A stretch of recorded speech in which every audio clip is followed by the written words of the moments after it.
Hoje é dia 21 de junho de 2022, são 11 horas e 20 minutos em Franca, São Paulo, uma terça-feira.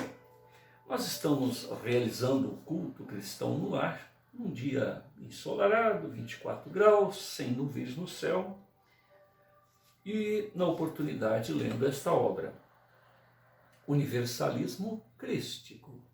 Universalismo Crístico, o futuro das religiões, é um livro profético que procura preparar a humanidade para a visão espiritual do futuro, visão espiritual do terceiro milênio, busca consciente de espiritualidade ao invés de uma submissão religiosa atual, de cabresto, que escraviza ao invés de libertar. Adota, portanto, uma metodologia simples, filosófica, baseada em 3 alicerces principais.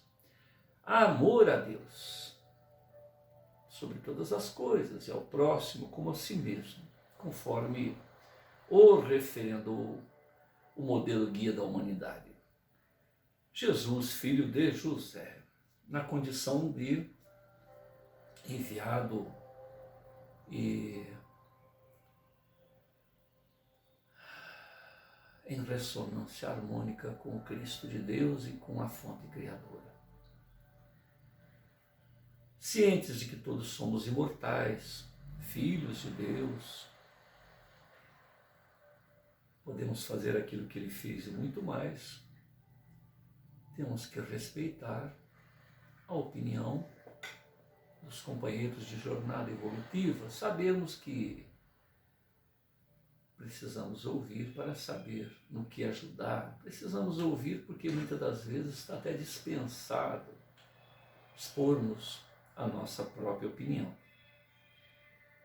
Então, diante deste primeiro alicerce, Hermes Trismegisto, através da canalização de Roger Bottini Paranhos, apresenta o segundo fundamento do universalismo crístico, que é sabermos que uma vez somos imortais, que caminhamos desde os minerais como espíritos imortais ao reino vegetal, animal, elemental, até chegarmos em humanidade, ou seja, angariamos uma farta experiência que é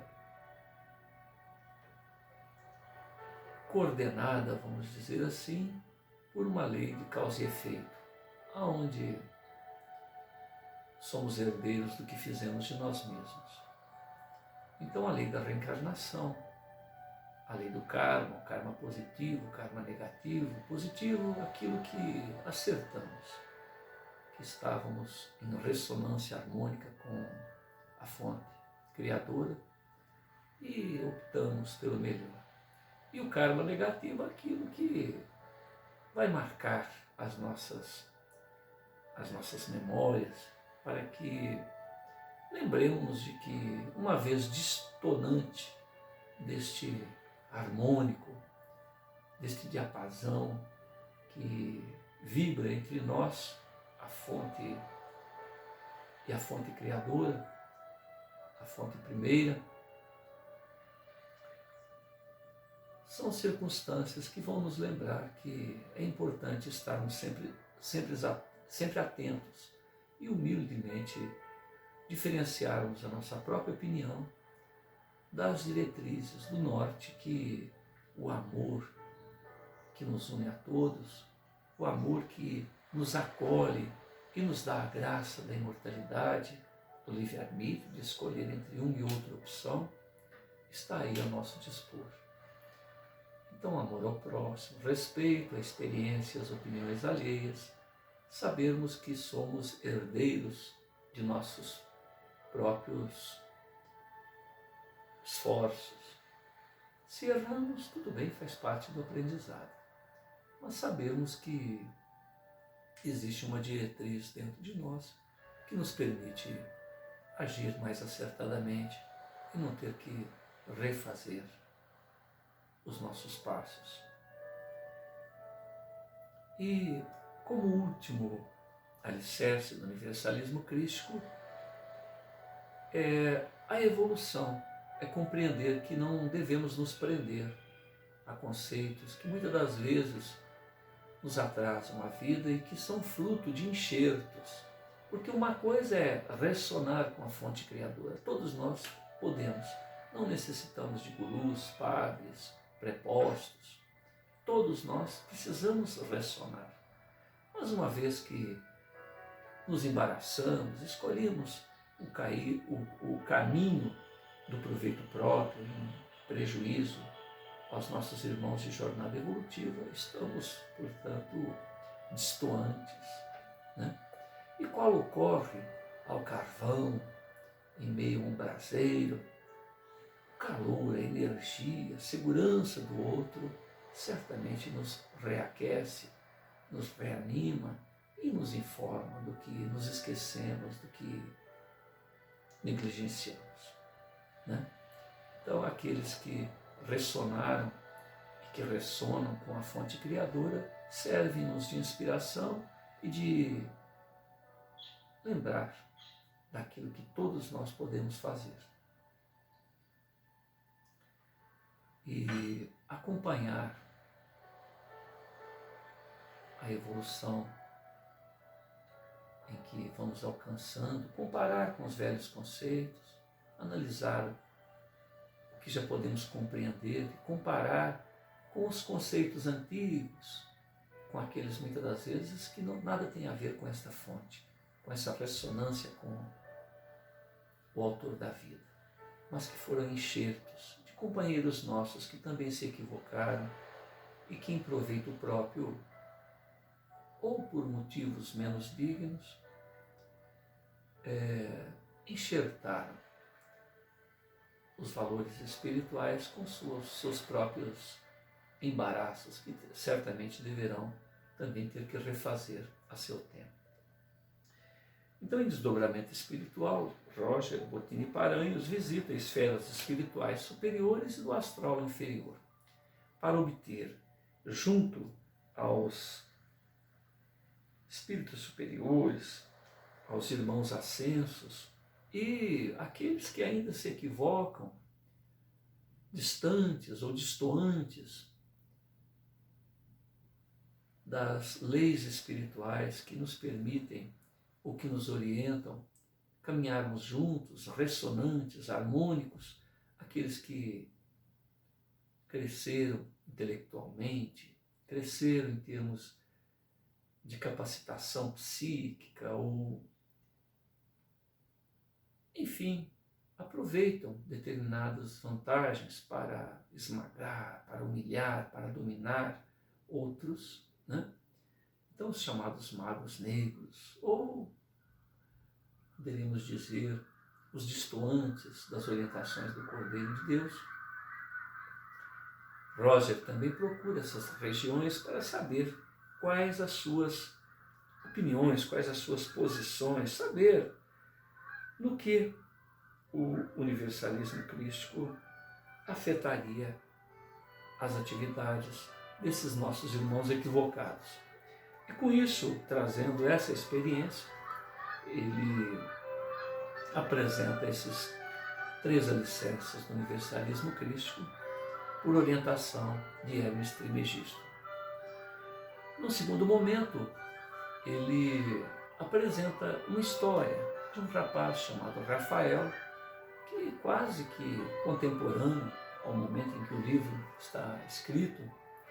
Rafael, à semelhança de João Batista,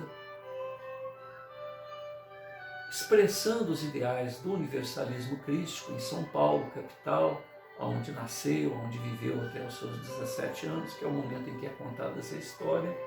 Um menino rico, filho de um próspero vendedor de seguros, ele se preocupa com o próximo, se preocupa com os valores espirituais, se preocupa com os valores permanentes da vida, se preocupa com a natureza, se preocupa com os irmãos de caminhada evolutiva. E ele tenta, dentro de seus recursos, expor essa sua maneira de pensar e convida cada um de nós que justamente façamos isso. Façamos uma revisão dos valores espirituais a que estamos enfileirados, para que não há nem necessidade de se sair de suas lides religiosas, mas que busquemos a essência que fez surgir no som da terra aquilo que foi, é e será sempre. Muitas das vezes, determinados preceitos atuais que fazemos e que acompanhamos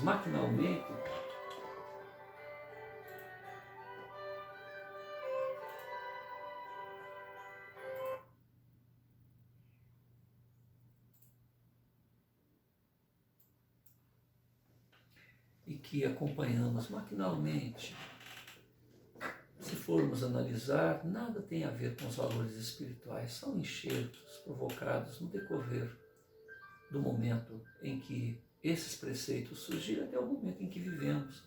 Décadas, às vezes séculos se passaram. Veja-se bem o que foi feito em nome do imolado Cordeiro de Deus, que em nome do amor, perdoando na sua crucificação aqueles que lhe ultrajaram, que não corresponderam à sua proposta do amor, ele disse: Pai, perdoai-os, porque não sabem o que fazem. E em nome desse avatar do amor, promovemos guerras, cruzadas, inquisições, perseguições, enfim. Destruímos a essência. Chegou-se até o ponto de proibir a leitura do livro dos livros, da mensagem de amor, da Boa Nova. Chega-se ao ponto de se colocar veneno, cicuta, na tinta que escrevia os textos, para que a pessoa, no momento em que folheasse, aquelas anotações escritas em latim arcaico, onde somente aqueles que tinham acesso a essa cultura pudessem lê-los, de tão distantes que se estava. Também se criou os livros proibidos, né? Então as pessoas que liam o texto do Cristo, os textos que antecederam a chegada do Cristo, no momento em que passava o dedo na Bíblia e o indivíduo morria e a língua dele ficava azul. Então é como se fosse uma maldição. Então se dizia que tal pessoa foi punida pelos céus por ler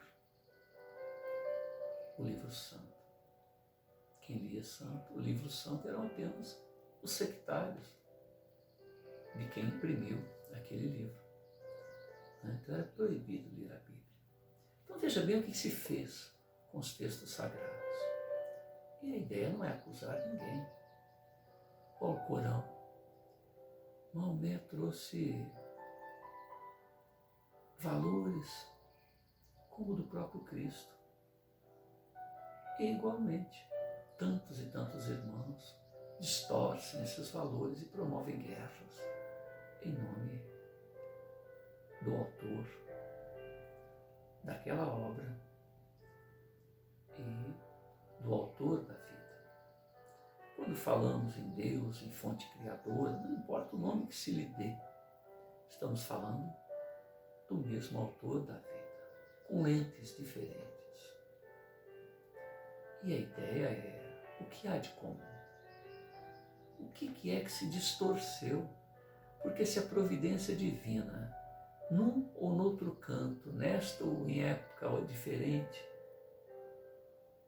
permitiu com que indivíduos mais bem afinados, mais bem preparados interiormente para sintonizar com a fonte criadora, escreveram a seu modo, né, da melhor maneira que puderam compor os textos, mas pior foi o que vem depois, os indivíduos que abraçam e que aproveitam esses textos para tergiversar e viver muito diferentemente do que propõe aquelas palavras que verteram do alto.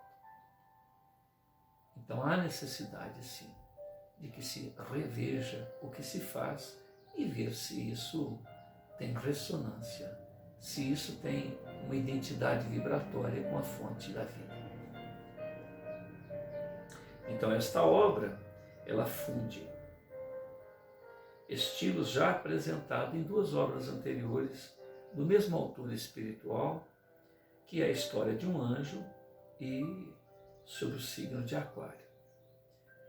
Hermes nos convida então a folhear esta obra, informando que o homem nada sabe, mas que a tudo é convidado a conhecer. Nós estamos então num momento em que, através de fóruns, através de encontros, esse jovem de 17 anos, que à semelhança de João Batista, encontrou uma inspiração, uma necessidade de lembrar esses valores permanentes que estão na essência de todas as lides espiritualistas. Ele propõe então aquilo que nós já dissemos: amor ao próximo, amor a Deus, respeito às opiniões e à experiência alheia, a lei da reencarnação, a lei de causa e efeito que gerencia todas as nossas atitudes, e esse evolucionar, essa reflexão, essa reavaliação daquilo que nos foi dito pelos nossos anteriores, para sabermos se é coerente aquilo que foi dito com os dias atuais, com aquilo que o nosso coração pode e já perceber que não é possível que o autor da vida teria dito ou teria ordenado coisas que nem nós mesmos teríamos coragem de fazer com os nossos filhos. Então, certamente, isso é resultado de um enxerto, de uma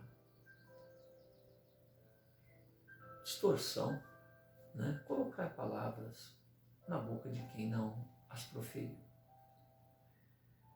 Nesse quarto encontro, depois de ter feito a explanação a respeito dessas bases que constituem o universalismo crístico, Rafael, que é o nome do nosso personagem aqui, esse João Batista do terceiro milênio, ele vai falar sobre rituais. Então ele comenta o seguinte, que mais tarde eu me convenço de que não necessitamos de instituição. Mais e mais, vou repetir, mais e mais me convenço de que não necessitamos de instituições que nos digam o que fazer, mas sim de desenvolver.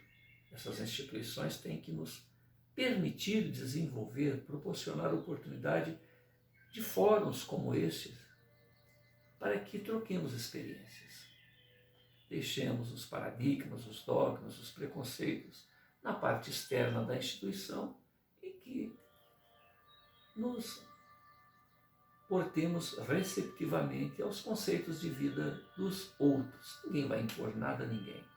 E se não nos convencer, se aquilo não nos for útil, quando sairmos daquele ambiente de encontro,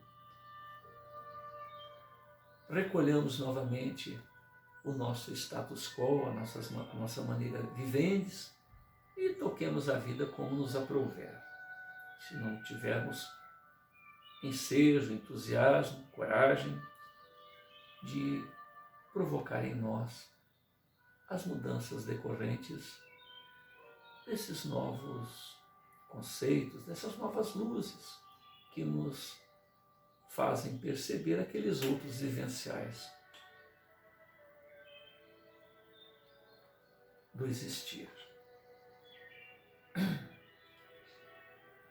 Então não necessitamos de instituições que nos digam o que fazer, e sim desenvolver a nossa espiritualidade e de nossos redentos, de nossos filhos, para que aprendam de per si a buscar lucidez, o próprio caminho, a autoespiritualização. Infelizmente, isso é uma formação familiar para poucos, já que a humanidade ainda está tão alienada a respeito da própria espiritualidade. Rafael, então, silencia por alguns instantes, reflete um pouco e continua. Mas nem tudo é ritual, porque este capítulo ele vai falar sobre rituais. Algumas práticas fazem sentido e devem ser bem esclarecidas aos seus adeptos. Agora, mesmo fomos lembrados que existem técnicas de cura que possuem uma explicação científico-espiritual. Há algum tempo atrás ouvi dizer que monges franciscanos raspavam a cabeça no topo, não apenas por um hábito ou por um ritual, mas sim para permitir que o centro coronário, localizado no alto da cabeça, recebesse diretamente as energias astrais dos planos superiores, sem bloqueio dos cabelos, que são péssimos condutores de energia. Fato científico ou apenas um ritual inútil? Isso temos que estudar, buscar as fontes, buscarmos os estudos a respeito do tema. A alimentação vegetariana, ou até mesmo o jejum, por exemplo, associados a uma meditação profunda, harmoniosa, permitem um contato espiritual mais qualificado por parte do médium. Isso não é ritual, mas um fato já constatado por diversas experimentações. É necessário estudar também o desenvolvimento de técnicas para melhorar a percepção espiritual do homem, para que ele acesse estados alterados de consciência de uma forma lúcida, mais eficaz. Entretanto, determinadas roupas, chapéus, pulseiras, colares, muitas das vezes, ou mais das vezes, são desnecessários. Isso não muda em nada, aquele alçar espiritual a que nos ensejamos. Caso eu esteja enganado, ou que exista alguma informação que desconheça, serei o primeiro a me interessar pelo tema, com todo o respeito. Mas é o que vejo até o momento. Por isso a necessidade desses fóruns. Somos vivenciais de eras incontáveis, enquanto espíritos eternos. Temos experiências únicas, individuais, e é muito oportuno esta troca de experiências. Entretanto, então, há de se repensar a respeito de todo e qualquer tema relacionado a esses valores ad eterno. Em outra oportunidade, me disseram que os médiuns, antes de realizar um passe com imposições de mãos, necessitam esfregá-las intensamente para alimentar ou para libertar energias mais intensas. É um fato científico, espiritual? Ou apenas um ritual supersticioso? Em certa oportunidade, determinados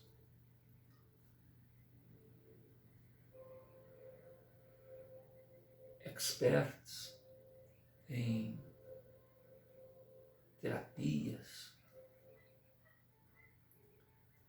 orientais também realizaram este processo. Portanto, o caso fica aí em aberto. Eu particularmente acredito que uma mente bem disciplinada, aliada a uma consciência com valores crísticos bem desenvolvidos, é suficiente. Mas fica aí o fato, fica aí o que se faz E o porquê se faz é o nosso grande desafio. Tudo é motivo de estudos. Quem oferecer informações consistentes, acumulemos essas informações e fica aí ao critério de cada um de nós, por necessidade de uma muleta psicológica, que é apenas uma muleta, ou de um ato que realmente acrescente as nossas intenções, ferramentas melhores para os fins a que destinamos aquelas energias. Então ele novamente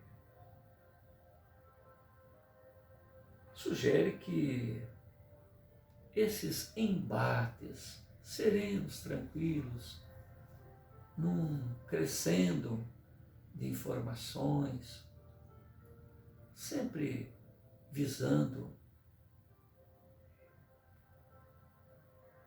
o enriquecimento espiritual, emocional, técnico de cada um, seja o alvo destas trocas de experiências. Todas as religiões certamente têm o seu conteúdo ad eterno, o seu conteúdo positivo, aquilo que originalmente vieram da fonte, do autor da vida.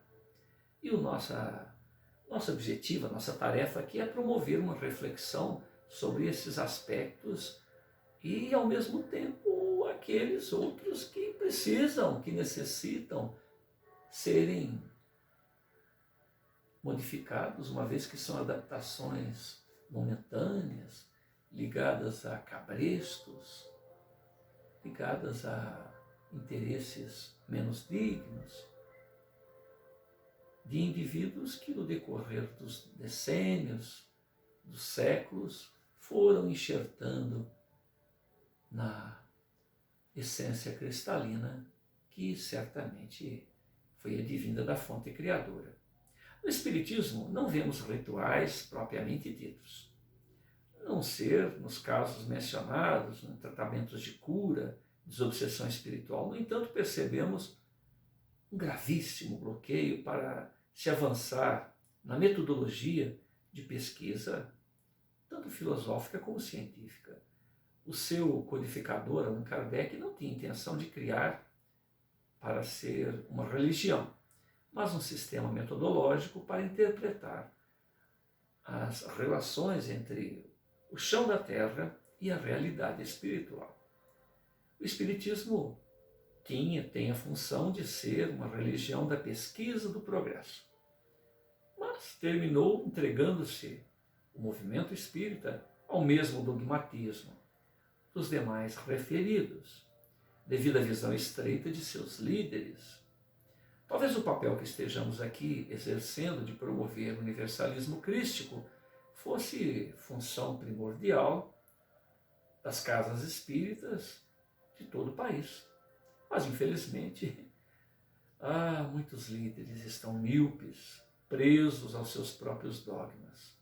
Parece que já encontraram saber da verdade suprema no trabalho realizado por renomados predecessores espiritistas, que trouxeram excelente contribuição, sem dúvida. No entanto, o sectarismo, o bairrismo ideológico são inadmissíveis, tanto no espiritismo ou em qualquer outra lide espiritualista. Em um grande congraçamento de religiões, este bairrismo ideológico não cabe em nenhuma lide religiosa. Quer-se crer que o Espiritismo é o consolador prometido por Jesus e a única verdade para elucidar problemas espirituais do mundo. Isto é um equívoco de quem pensa assim. Será então que o restante do planeta está órfão de uma verdade em relação ao que ocorre no plano espiritual ou no plano de espiritualização, já que a doutrina espírita possui fiéis. Será que a doutrina espírita possui fiéis significativos somente no Brasil? Isso é algo inerente ao ser humano. Toda nova verdade causa choque no modelo estabelecido. O medo da mudança, então, se instala e coisas horríveis podem acontecer. A mensagem de Jesus foi o exemplo. Era algo tão revolucionário dentro do modelo religioso judaico que levou o grande rabi da Galileia à crucificação lamentável. Rafael, mais uma vez, silencia por alguns instantes, como a lembrar os dolorosos momentos pelos quais passou o modelo e guia da humanidade, Jesus, filho de José. E então ele continua.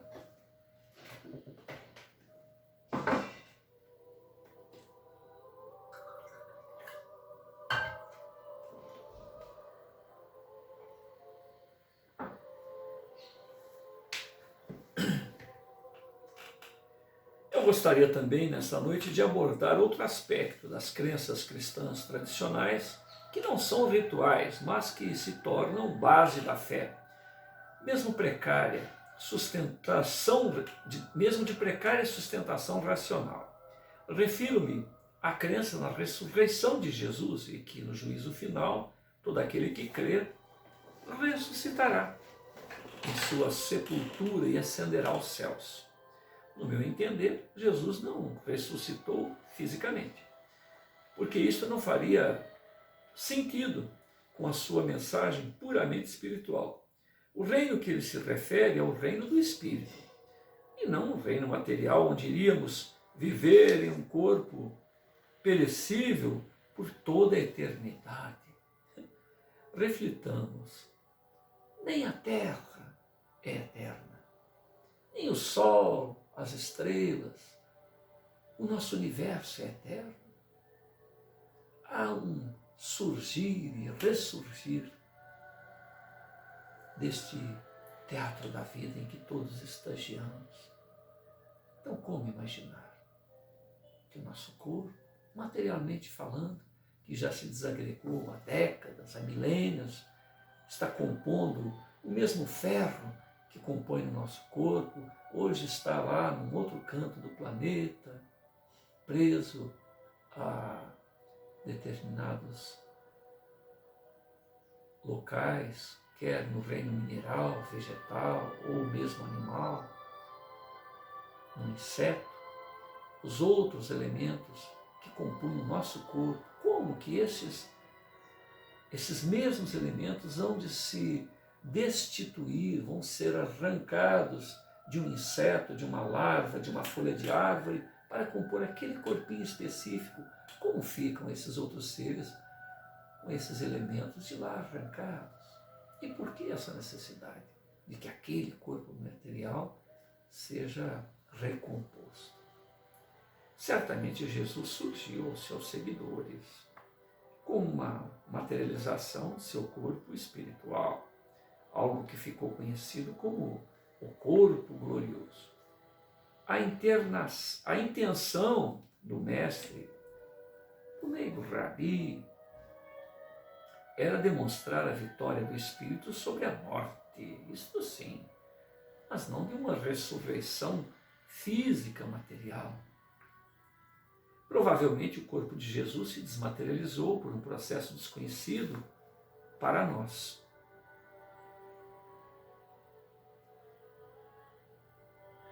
E sua impressão ficou marcada no lenço funerário, o chamado santo sudário. Em breve, talvez, tenhamos pesquisas conclusivas a respeito da autenticidade ou não desta relíquia. E novos avanços científicos nos expliquem como surgiu aquele desenho, aquela marca quase que invisível ao olho nu, que retrata a imagem de um homem judeu com notáveis estigmas de crucificação. Além disso, percebemos nessas religiões uma excessiva atenção ao Calvário de Jesus, como se a crucificação fosse o ponto central de sua missão. Para as gerações atrasadas, espiritualmente,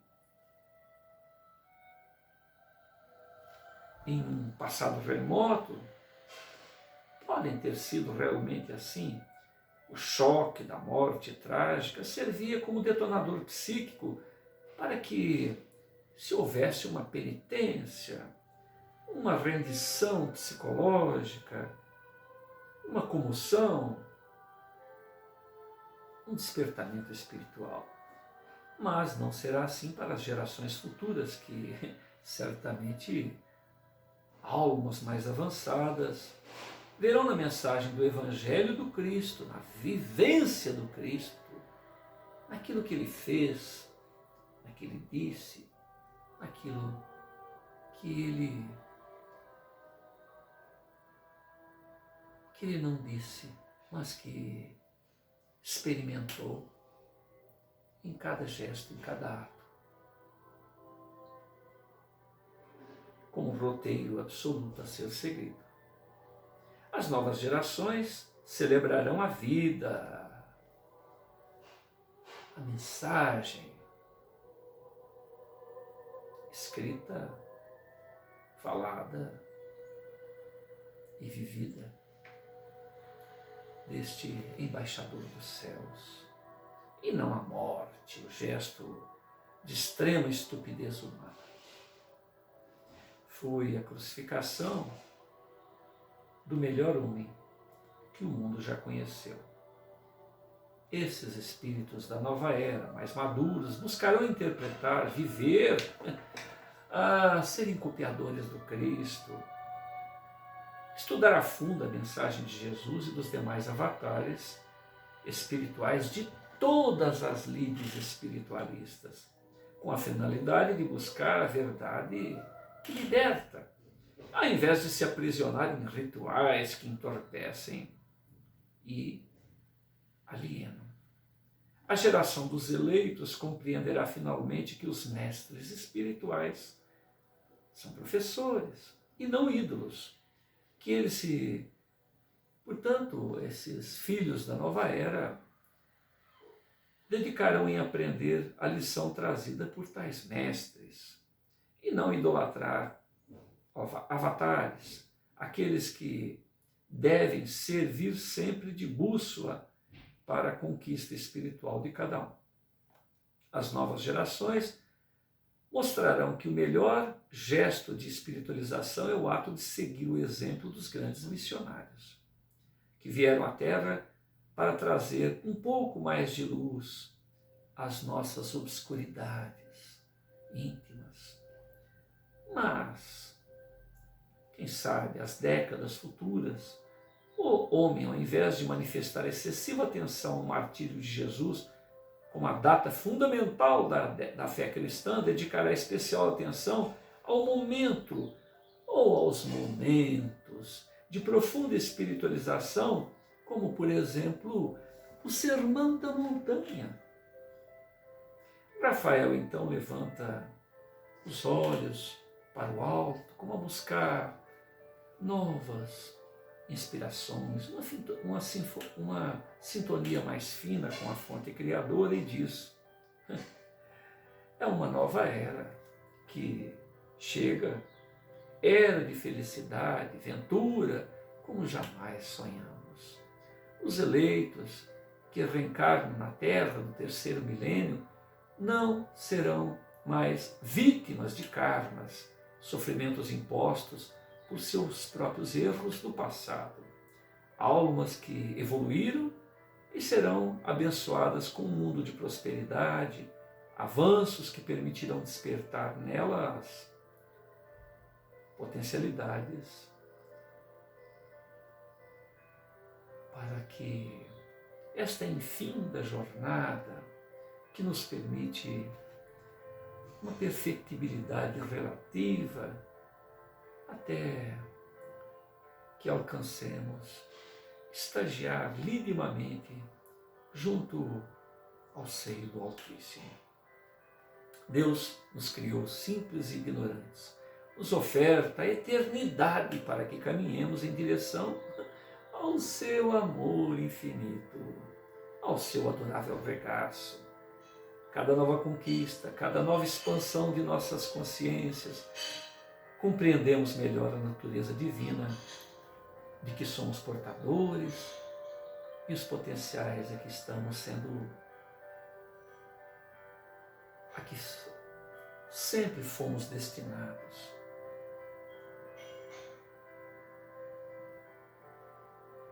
Isso faz com que realmente sejamos felizes por poder fazer parte desta belíssima obra que é a criação divina. Hoje em dia vivemos como que largatas, que um dia haveremos de libertar nossas mentes para compreender o amor de Deus. Muito em breve, tornar-nos-emos verdadeiras, libertas borboletas, que poderemos desfrutar dos belos jardins do reino do Altíssimo, que não é um local físico, mas um local consciencial. Céu e inferno são estados de almas, tanto aqui como no plano espiritual. Quem vive em luz, assim o está em qualquer lugar em que estagie. Quem está com a mente entorpecida, distantes deste ressonar de um amor incondicional que emana do seio do Altíssimo, está em trevas e não se libertará delas, nem mesmo estando em palácios celestiais. Há que se fazer uma reavaliação das próprias opções, das próprias escolhas. E neste crescendo, buscar novamente sintonizar a nossa chama crística interior que incita em cada um de nós esteja harmonizada, em ressonância com o autor da vida. E aí iniciaremos uma nova, bela e produtiva jornada. Um novo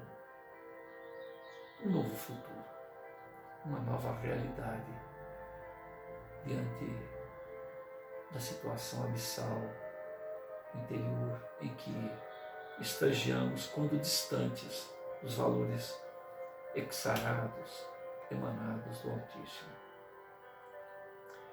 Somos o que pensamos. Gostaríamos de encerrar com uma oração especial, a que chamo de intervenção muito especial do Pai Nosso. O público, então, permaneceu em silêncio enquanto Rafael ora e diz o seguinte: Pai Celestial, se não acreditamos em Teu poder infinito, de nada vale dizer Pai Nosso que está no céu, Pai Nosso que está em todo o universo. Se desrespeitamos a Tua criação, os Teus mandamentos, é inútil dizer santificado seja o Teu sagrado nome, santificado o Teu legado junto ao nosso coração. Se descremos da existência espiritual, no que adianta dizer venha a nós o vosso reino este que inicia em cada um de nós. E se não percebemos que o Pai já está presente em nosso mundo íntimo, que somos centelhas dele próprio, venha a nós, o reino já está em nós, se assim o identificarmos. Se não aceitamos nossos destinos, tanto na vida humana como na vida espiritual, como podemos afirmar, seja feita sempre a sua vontade, na Terra como em todo o universo? se não cremos na providência divina, no auxílio que recebemos das esferas espirituais, de que vale nos dizer: ó Senhor, o pão do corpo e o pão do Espírito, dá-nos hoje sempre. Se não somos sinceros, generosos no dia a dia, perdoarmos o nosso semelhante, ter coragem para afirmar ainda: perdoa nossas ofensas, assim como perdoamos aqueles que nos têm ofendido. Se não lutamos para vencer nossas fraquezas, não cremos no poder de Deus para nos auxiliar nesta vitória, é inútil dizer: não nos deixes cair em tentação, livra-nos do mal, porque são sempre teu poder e tua glória. E se todos os itens dessa oração são afirmações sem reflexão de nossa parte, não devemos dizer que assim seja, porque essa afirmativa é como que assinar um documento de ordem divina com a nossa própria consciência. Olha o quanto estamos distantes da reflexão, daquilo que repetimos maquinalmente dia após dia, instante a instante. Rafael encerra a oração com enfoque reflexivo e depois permanece em silêncio. Olha para o teto como se estivesse enxergando algo mais do que o reboque, os tijolos e a alvenaria.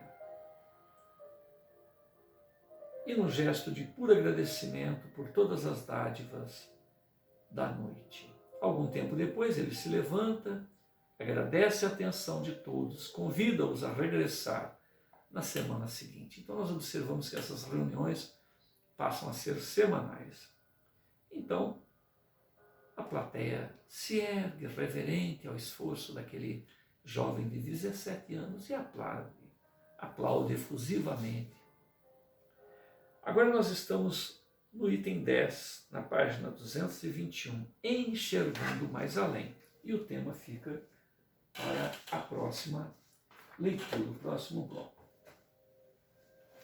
Senhor Jesus, gratidão. Hermes Trismegisto, gratidão. Akhenaton Ramatiz, gratidão. Roger Bottini Paremos, gratidão. Rogamos que os amigos espirituais magnetizem esta gravação e permitam que além daquilo que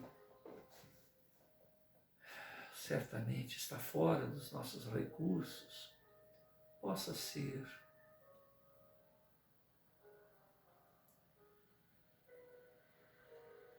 um mecanismo que nos permita, cada um de nós, eu particularmente, cada vez que eu rever essa gravação, possa perceber um algo mais, porque a equipe espiritual que nos permite participar deste encontro tem os meios necessários para que a lide na harmonização com a fonte criadora possa ser exarada, possa ser firmada com recursos que não dependem de nossas palavras e de nossa capacidade elucubrativa. Muita paz a todos, que Deus abençoe a cada um de nós, em todos os instantes da vida. Lembramos que essas palavras, que esses estudos representam um desafio para que possamos viver, experienciar 24 horas por dia e não apenas em alguns instantes que, como se fossem instantes isolados. A nossa vida há de ser uma experiência de vivência permanente de tudo isso que reflexionamos nesse instante. Muita paz a todos.